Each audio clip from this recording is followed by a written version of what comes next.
మెదక్ జిల్లా నార్సింగ్ మండలం జప్తిషినూర్ జాతీయ రహదారి 44పై శంకాపూర్ వద్ద రోడ్డు ప్రమాదం సంభవించింది. హైదరాబాద్ వైపు నుంచి కామారెడ్డి వైపు వస్తున్న జహీరాబాద్ బీజేపీ ఎంపీ అభ్యర్థి బీబీ పాటిల్ కారు అతివేగంగా వచ్చి ఓ ద్విచక్ర వాహనాన్ని ఢీకొనడంతో ఈ ప్రమాదం చోటు చేసుకుంది. కాగా ఈ ప్రమాదంలో శంకాపూర్ గ్రామానికి చెందిన బోయిని యాదగిరి అనే వ్యక్తికి తీవ్ర గాయాలు కాగా 108 సిబ్బంది రామాయంపేట ప్రభుత్వ ఆసుపత్రికి తరలించారు. అక్కడి నుంచి మెరుగైన వైద్యం కోసం హైదరాబాద్కి తరలించారు. కాగా కేసు నమోదు చేసుకుని దర్యాప్తు చేస్తున్నట్లు నార్సింగి ఎస్ఐ అహ్మద్ మొయినుద్దీన్ తెలిపారు.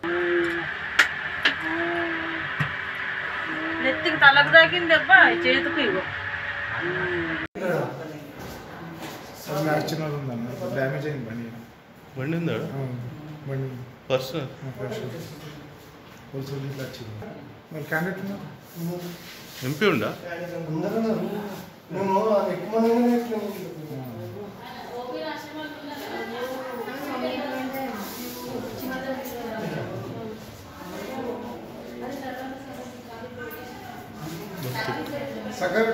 అయినా ఇట్లా తిరగాలి, తిరిగితే బాగుంటుంది.